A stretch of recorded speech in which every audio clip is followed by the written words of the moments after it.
Welcome to the Jackal and the Truth. My name is TJ Gray, and with me, as always, is my brother, the Jackal. We have a tremendous show set up for you today. We're going to talk about aliens in D.C., not illegal aliens, because then Republicans would be losing their mind. We're going to talk about a lot of controversy, one way or the other. We're going to create a little bit of controversy, but we always do that. And we have a very, very special Truth Be Told delivered by a very special person. So get excited. All right. As you may have guessed, you heard our national anthem there by Jimi Hendrix, one of the all-time great versions. And we want to talk a little bit about yesterday, Veterans Day. Basically, I feel really strongly about this, so you gotta hang with me. But we only really think about wars on 3 days: 9/11, Memorial Day, and Veterans Day. And yesterday I took every opportunity to thank a veteran that I could. My friends, if they're veterans, I thank them. My dad, I come from a long, my dad served in the military, my grandpa served in the military. None of us have yet, which is a good or bad thing. I'm not planning on it. But I started thinking about that we are fighting two wars right now, and it goes pretty much unnoticed. We just pretty much go living our lives, and every once in a while we think about it, but we don't spend a whole lot of time on it, and that really, really angers me. Jackal, how do you feel about that? I think the war we're in right now, I think, we shouldn't be over there for this long. The war is going to keep on going. It's not going to end in 2 years, 3 years, 4 years. It's going to keep on going for years, and we should really just pull our guys out of there, and try to find different ways to fight this, because what we're doing right now, it's not working, and people are dying left and right every day. No matter how you may feel about the wars or the people that sent the soldiers there is no doubting that the people that put their lives on the line every single day do so because they firmly believe that this is the greatest country in the world, and that they get the opportunity to prove that on a daily basis is a really, really special thing.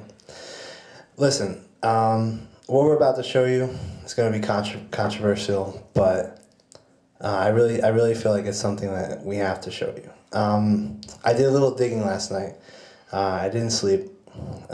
Stayed until like 4 a.m.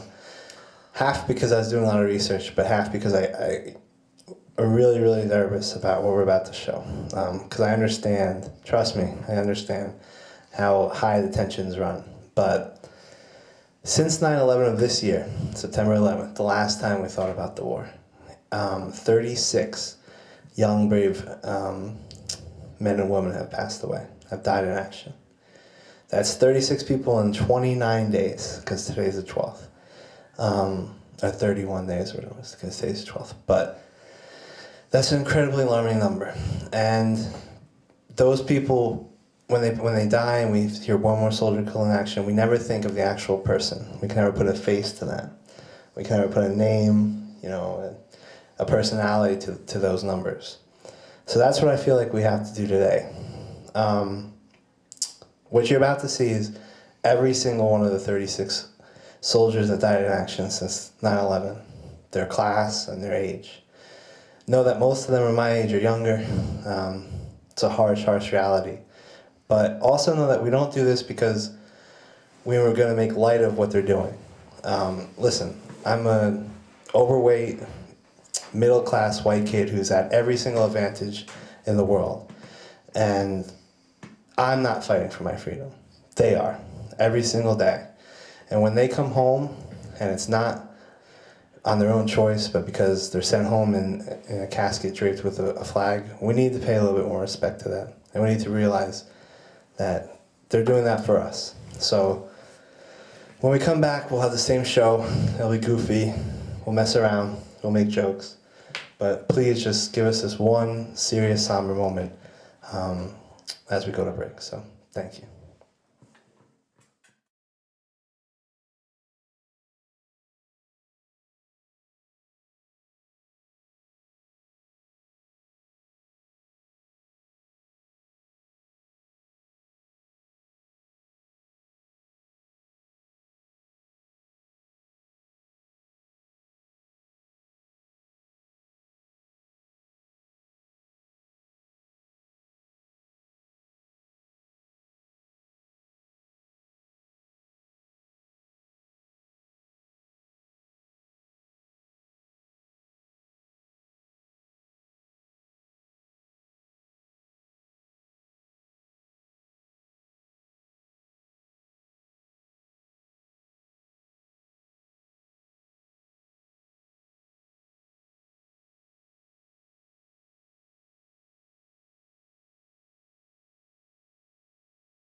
Welcome back to the Jackal and the Truth. I appreciate you letting us do that for you. But now we're going to get into our stories that we do every week. We're going to start off still serious, not goofy yet, but in Huron, Michigan, a small town in Michigan, a 14-year-old freshman claimed that she was raped by a senior.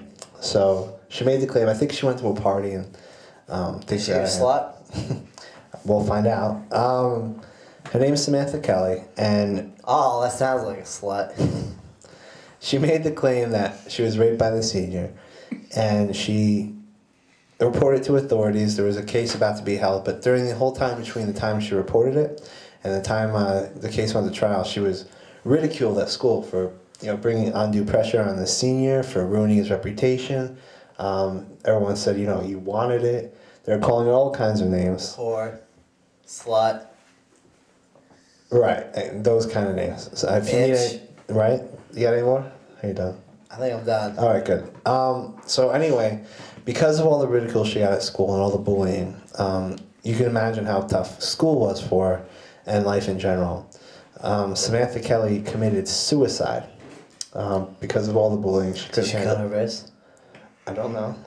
Did she hang herself? Come on. Actually, come on. yes, Truth. Tell She us actually did. more details. Come on. She did hang herself. At least she got it done this time. Samantha was the only witness in the case for rape. So now the rape case is going to be dropped. So whether or not he did rape her, we'll never know. She should have closed her legs, man. See? She opened her legs. She died from it. Well, not from sex, but, died because, she couldn't close her legs, and now she, killed herself. It's a shame, man. It's a shame. Do you have a soul? I have a soul, man. I'm just saying. No.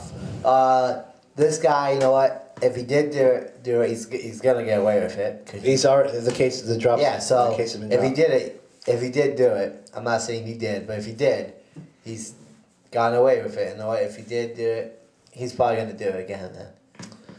I don't know how you know that, but all right. Because if you're raped and you thought you got away with it, you're gonna try again. And it's a freshman. She probably got scared. She probably froze and just stood there and let him, This just goes to show how much of an epidemic bullying really is becoming, and it's costing us a lot of lives. So, all right, from one story of justice not served to a story of justice served, but in the wrong capacity. So we're going to go to Houston, Texas. A man by the name of Claude Jones was convicted of first-degree murder and was put to death by then Governor George Bush. That's right. Very good. Was the guy white? He was white. Yep. I don't know why that matters, but he was white. Because, it's Texas and everything, He wasn't mentally ill, which is a step up for Wasn't Texas. gay? He wasn't gay? No, he's not gay. If he was gay, they would just kill him right there, right then. All right. I'm not saying I want it. I'm saying Texas. So he like the gays. he was put to death because of the only physical evidence linking him to the crime was a hair found at the crime scene. Back then they didn't have DNA, so they matched up the hair type, the shape of the hair. When was it? The 80s? Yeah, it actually was the 80s, and the late 80s, and they prosecuted him with first-degree murder based on that hair that led to the crime scene. Well, unknowns to George Bush at the time, there was a lot of push for DNA testing before he got executed, because they had it after the case, but before he got executed. And all cases were ignored. So the man was put to death, and we find out now that it wasn't his hair. DNA doesn't match at all. So I'm not surprised because George Bush is a killer. He is. People are dying every day because of him. So I'm not surprised. Bush probably thinks, it's funny. The piece of shit. I'm going to give George Bush a pass on this. I'm not giving him shit. He was doing his job as governor. But you see the problem with the death penalty is that if at all times we put one innocent person to death, it makes every single one of us murderers. And they make it like a simple decision. Right. Let's just not. And it shouldn't be. It's someone's life, and we shouldn't make that decision. Let's not take that chance. It's just not worth it. All right. And finally, a fun little story here is they're right outside Dulles Airport in Virginia, a small town called Centerville. They spotted a blue light, and now it is being called a UFO. It's being called the Virginia UFO. It very clearly looks like a UFO. We have the video for you. We'll show you in a second. But a lot of people are already making claims that it's a hoax or it's a strobe light or some kind of thing. So let's look at the video, and then we'll let you decide for yourselves. So here you go. Take a look. Checking out that UFO, huh? It's something. To keep going around in circles? It was going in circles and going backward. It's doing something that ain't supposed to be doing, pretty much. Like that right there. That's unusual for an airplane. I mean, the wrong color. Exactly. I ain't never seen no blue light flying around.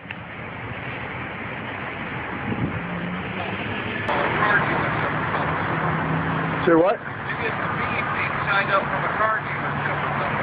I hope so.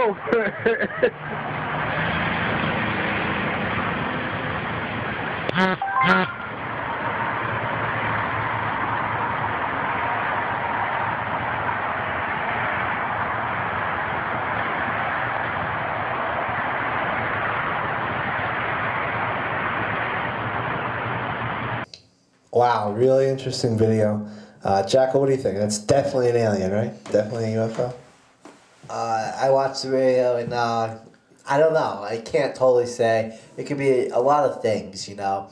Everyone just jumps saying it's UFO, it's a UFO, especially the truth here. Even me, you know, we watch a lot of things about UFOs, and it's, you know, it's interesting. So you want to believe that, you know, it's an alien out there and everything. You want to, but I don't know yet. There's some very strong evidence to suggest that the strobe light, all those other things, it's none of those things. So by definition, it's an unidentified flying object. Have trouble over there? Yeah, I did. But whether or not it's an alien is interesting. To not think there's aliens out there seems crazy to me. There just has to be.